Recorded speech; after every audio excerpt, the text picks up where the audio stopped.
Hey guys, how to sign up more tax planning clients. So I'm going to go over a couple very small but super important distinctions on what is causing your consultation calls to end up being a lot harder than what they need to be. So I'm going to basically talk today is like this is stuff I had to learn when building my accounting firm is like number one, how to get people to stop asking how-to questions. Number two, how to get people to give me the information I need without giving me like this huge backstory. Okay, and what this will do is it'll cause people to respect you more. You won't have to feel like you're constantly giving out information. They like go and say, "Let me try this on my own." You won't have hour and a half long calls either. Okay, so it's going to shorten your consultation call. So also, any of the stuff we teach in these videos and on this channel is something we teach inside of our mentorship program, okay? These are the same things that I had to pay for and I had to learn myself to grow my businesses to 6 figures and beyond, okay? So that's something you want some help with. Click the link either above or below the video to book a call with myself to see if I can help you inside of our mentorship program. So, okay, so let's enter the sales call. So let's say it's your consultation call. Some people call them a discovery call, consultation call. It doesn't matter, okay? Internally between you and me, this is your call where you're going to basically present a price and see if the person wants to get started with you. Most things people do, this again, I'm not judging you if you do this or if like you learn this from a course or someplace. This is just, I've had to overcome this stuff myself, Number one, building rapport. So most times what happens, you get on the phone and they're like, how are you doing today? How's the weather? Where are you located? Just a bunch of like fluff and stuff. And a lot of people do that because they're trying to get the person to like them. And that's called like rapport. But what I've found is that the rapport is not actually built in the beginning of the call. It's built as they're telling you about their pains, their problems, their concerns, and like their personal life outside of the business. But if you do it in the beginning, everyone kind of puts up this like sales resistance. So they're going to actually go and like be like a buyer, right? So sometimes like think about like when you walk into a store. You ever walk into a store and you maybe want to buy something, but you're like, you just don't want to talk to a salesperson. You want to make all the decisions yourself. You don't really want to be sold something and just kind of like, just leave me alone kind of thing. That's what happens when you start going into salesperson mode, just building rapport. And then the second thing that will trigger their buyer's resistance is when you set the agenda. So how a lot of people will teach you to set the agenda is like, hey Bob, so today, on this call, we're basically going to go through 1, 2, 3 things. And then at the end of the call, like, if you feel it's a good fit, then I'm going to give an invitation and you can choose if you want to buy from me or not. And like, it's not that that's a bad thing, but the reason why a lot of people do that or teach that is because they're basically trying to get you to feel comfortable with the fact that you just told them you're going to sell them something. Now, for me internally when I was starting out, that was helpful because it gave me permission to kind of push at the end where I was like, yeah, earlier on I told you I was going to sell you something, so now I'm selling you something. But really what that does too is it makes them feel like you're only going to be asking them questions to try and sell them something. You kind of lose that advisory kind of frame, right? Whenever you're selling tax planning, you need to be that trusted advisor, right? That confidant, right? So it's like you have to be able to kind of lower their guard and not like put someone's guard up all the time. Because you got to remember too, a lot of the individuals that are going to be coming to you, if they have any sort of income or they have some sort of business, in order for them to grow their business, they have to become very, very, very, very, very skilled at sales. So they essentially know what you're trying to do kind of thing. And a lot of people will actually get insulted if you use overt sales tactics on them because they're like, I already know what this person's trying to do. I'm not going to fall for this kind of thing. So, and again, it's not that you're trying to like mislead people or be like bad. It's just the fact that the stuff you're using is a little bit outdated, especially with the internet. That would have worked back when like before there was like internet sales and consultation calls. And it's not quite as bad because most of your clients, they would have only spoken to like 2 to 3 tax planning people or accountants, right? So it's not that it's that bad. It's just there are better ways to do that. So you do not need to set an agenda if a person, number one, already respects you. Number two, if they actually want to buy what you sell.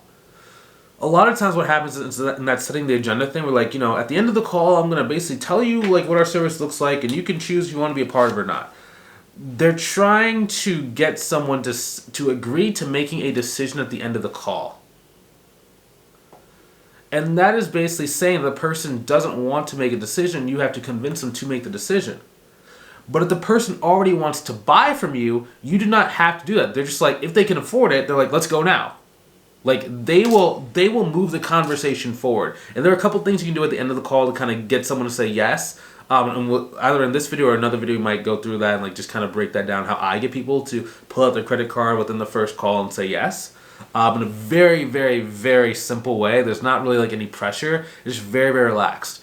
That's kind of what we're doing. So all the stuff I'm telling you on this video today is how to depressurize the sale. I want to be as smooth of a conversation as possible. I do not want to feel like a sales call. When I say a sales call, I don't want to feel like there's pressure on my side to make someone buy. I don't want there to be pressure on their side to buy something. Okay, that's going to help you out because again, like it's not just about making the sale. It's about how can we work with this person for not just this tax season, but also next one and the next one and the next one and the next one for the rest of their life. If you use like super heavy, hardcore sales tactics, it's just not going to be good for a long-term relationship. You might get the sale today, maybe you don't. Maybe they file a chargeback. You don't know exactly. Okay, so that's number one. So instead, basically how I get on the call is like I'll just be like, depending on my mood, I might say like, hey, like, is your day going good? But usually what happens is like, I'll hop on the call and say, testing, can you hear me? And that just makes it so I'm the first one talking, right? I want to kind of be leading the conversation, but in a very relaxed manner.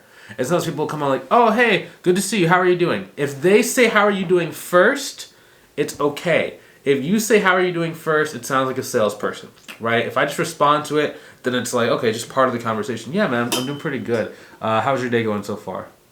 And they're like, oh, it's blah, blah, blah, blah. And I'm like, okay, cool. Yeah, and, based on the call, I just kind of want to take a look at, like, where are you now? And where do you want to go? Yeah, so can you kind of give me some understanding, like, what's the biggest challenge you're facing right now? Okay, so I want to see the biggest challenge you're facing right now because I'm hoping to have that very open-ended. I want a very open-ended question on this. But the way that we ask this question causes them to give us an open-ended question, an open-ended answer that is within the zone that I'm trying to go. I don't want them to say, well, my spouse is mad at me, I can't do this thing, I'm about to lose my house. I don't really care about that. When we talk about, I really want to kind of take a look at like where are you right now in terms of like your tax situation, kind of like what you want to kind of go and like where does that look like as a result of this thing. So can you tell me like what's the biggest challenge you're facing in terms of your tax situation? Okay, cool. Now, sometimes I'll be like, I don't really have anyone's doing it, or I feel like I paid too much in taxes last year. Okay, awesome, man. And when you booked this call, it should have taken you to a page with different videos about like who we help and like our story. Is that helpful to understand that, or is that like still a little bit confusing? So, one thing that's gonna make your conversations a lot easier is if you have a pre-call homework document.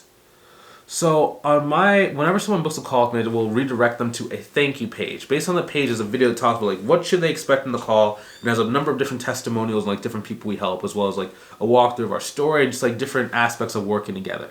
I need someone to consume that so that they're fully like understanding. Now, if they don't go through that, there's two things. Number one, they might not be that serious about working with you. Number two, they could have just done that because they are trying to be a bad buyer and they want to like use it as leverage as to why they can't buy on the phone today. That does happen, and like I just love calling people out on that. It's like, did you not watch that just so you couldn't like buy today? And just kind of say like in a funny way. And again, it breaks that sales pressure because I'm like, oh yeah, kind of. It's like, dude, it's okay, man. You don't have to make a decision today. We can always like talk about some things because I want you to be as informed as possible. And like this is a real thing. I want the person to be as informed as possible about working with me. As like when I say as possible, okay? Because number one, you can charge a higher price point because they actually want to do this with you. Number two, they're gonna follow your tax plan. Number three, they actually want to be there and they will follow the steps. Okay, like when you're first starting in like in any business, you want to get as many sales as possible, right? But as you have more longevity in the career, you're trying to limit the number of headaches that you have within your business. Because then depending on like if you want to have a business with a lot of employees, okay, you can keep scaling and that'll allow you to scale without a lot of headaches. But number two, if you want it to be like a lifestyle business where it's just supporting your life, it like you have no headaches. Like, oh my gosh, dude, my business right now is so relaxed. It is so relaxed. because the people come to me from like videos or referrals. They've done our pre-call homework. They want to work with us. It's so much easier. It even makes the sales consultation call easier as well. And we'll talk about that in a second. But okay, so if they've said they've done the pre-call homework, great. Now I can go.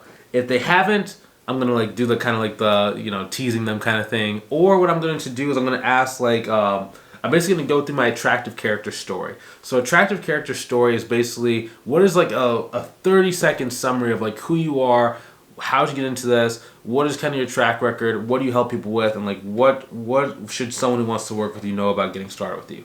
Okay, and like we teach you how to build this inside of our program. So if like you don't want to kind of learn how to build this yourself, we can just help you build it in like 5 minutes. I give you like templates and stuff to kind of use. And all this stuff we're talking about, again, this is stuff we cover in our program. So we review your sales calls with potential clients. So I'm looking at it and say, you made a mistake here, this is good, this is what you need to improve. I'm giving you different scripts of what to say and how to say it, and even why do we say this thing, right? So you know exactly how to control the consultation call. So let's kind of go back into it. So 2 mistakes that I see a lot of people making is that the person gives them a super long-winded answer and never answers the original question, just some random mumbo jumbo, right? And like when I used to start, I would get that all the time. Like I just didn't know. It really comes down to how do you really ask those first 2 questions, number 1. Right? And remember, the more that someone already respects you, the more precise they're going to be in their language. If they either are super random, it's either because that could be a personality trait or because they just don't know enough about you to kind of give you an accurate answer. So I'm using that question to kind of see like how far away is the person from buying from me in like the first like 5 minutes of the call. Okay? Next thing, if you're getting a person where they're just asking a bunch of like, what would you do? Like, okay, so I have to do this and I owe this much. Like, what would you do? Or how would you do that? Or like I generally will not tell how-to questions. I think in terms of broad brushstrokes of strategy to communicate that we have a proven plan. But within that proven plan, I do not necessarily have to go into specifics. Okay? The reason why is because if you give them tactics, you are basically giving them homework. And homework is something they're going to try and either do themselves or they're going to go take to their actual accountant, right? Instead, by having strategy, it's like, okay, so this is kind of the direction we're going. But in order for me to give you a fully customizable plan, I need to be working with you fully. And one thing I like to say too is like the last thing I want to do, because like the last thing I want to do is like kind of give you a couple pieces of information that you kind of take and like run with, but maybe it either doesn't work out or I don't have enough context in your situation, or you don't apply it with the other things that are important, and it just doesn't work for you. So it's like that wouldn't be helpful for either of us because it wouldn't work for you. You end up hating me, and I don't really think that's fair based on like a 5-minute conversation so far. Does that make sense? And like they never ask how-to questions after you can say something like that.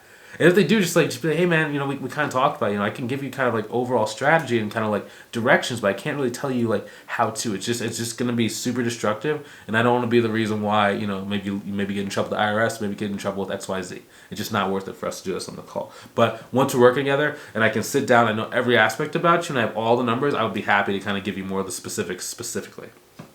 Okay, and again, that's the reason why we said like everything I say on a consultation call is from the truth. Okay, you want to always be telling the truth on a consultation call. Like number 1's about like having integrity, but number 2, these professional services businesses are designed to be very, very good, stable, consistent businesses. So it's built in a way to where when you tell the truth about the results you get, how you help people, who you help people, it causes people to fit into your existing system, and it makes running the business very, very, very smooth. So whenever I give some kind of objection handling line, it has to be based in truth. Especially because if you're working with people for years, you don't want to like tell someone, oh, I can save you $1 million in taxes, right? And like they only make $100K a year. I was giving you an outrageous example because then when you get inside of working with them, like, well, I thought I was going to save $1 million. Like, well, you only make $100K. Well, look, there's like a mismatch in these expectations, and that causes people to either drop off or ask for a refund or charge back. And like, yeah, it's just crazy. Now, Cool. And remember, the purpose of a consultation call is not to teach. We are not teaching on these calls. If they want to learn something, they either work with me or they go watch my content. They either read my blog posts or watch my YouTube videos. That's one reason on this channel where we tell you to go make content. You run out of people that are asking how-to questions if they go and like watch the stuff first, because now they basically understand the how-to. So what you're doing on this call is you are basically suggesting how all the video content that you've ever put out, how we could potentially use some of the tools and aspects from those content in a customized manner that will fit your situation and cause you to go and be successful. That's what all consultation call is about, right? It's about clarity, understanding, and communicating that there's a plan that has been followed by other people and is proven. That's it.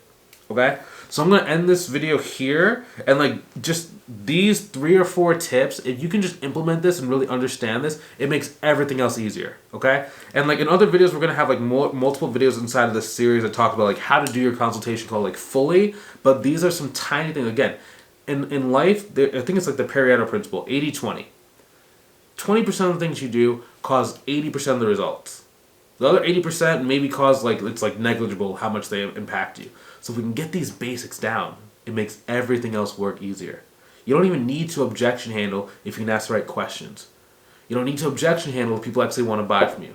You don't have to do a bunch of these like old school sales tactics if the people actually like you and they trust you and your process has turned them into a buyer. Okay?